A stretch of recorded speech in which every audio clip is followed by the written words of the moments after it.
अस्सलाम वालेकुम नाजरीन, आप देख रहे हैं स्फेयर न्यूज़। मैं हूं आपकी होस्ट फराह अहमद। 12 बजे की हेडलाइंस का आगाज़ करते हैं।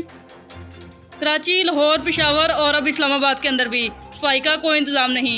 जगह जगह कूड़े के ढेर लगे हुए हैं। वज़ीर-ए-आज़म हाउस और पार्लियामेंट के इलाकों में कूड़े के ढेर लगे मिले और सफाई का कोई इंतज़ाम नज़र नहीं आ रहा। चीन, रूस और अब पाकिस्तान के अंदर भी कोरोना वैक्सीन को इस्तेमाल करने की इजाज़त दे दी गई।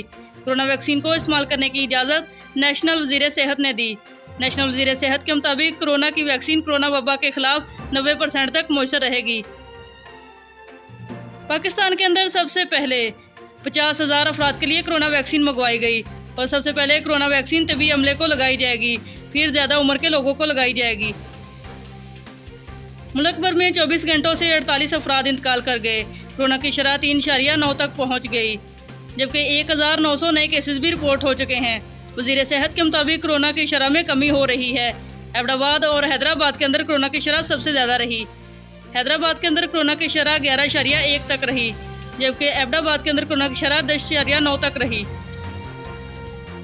मुल्क के बेशतर इलाकों में बारिश और बर्फबारी का सिलसिला जारी। आज़ाद कश्मीर में 2 रोज़ से बर्फबारी हो रही है, जिसकी वजह से सयाह बहुत बड़ी तादाद में आज़ाद कश्मीर पहुंच गए। ट्रैफिक जाम हो गई, सड़कें बंद हो गई, शहरी मुश्किलात का शिकार हो गए। कराची में भी ठंडी हवाओं ने डेरे डाल लिए। सुबह सवेरे ठंडी ठंडी हवाएं चलने लगी। कराची में सबसे ज़्यादा दर्जा हरारत 8.5 डिग्री रिकॉर्ड किया गया, जबकि कोयटा के अंदर गलियों और सड़कों पर पानी बर्फ बन गया। दर्जा हरारत 5.1 तक पहुँच गया।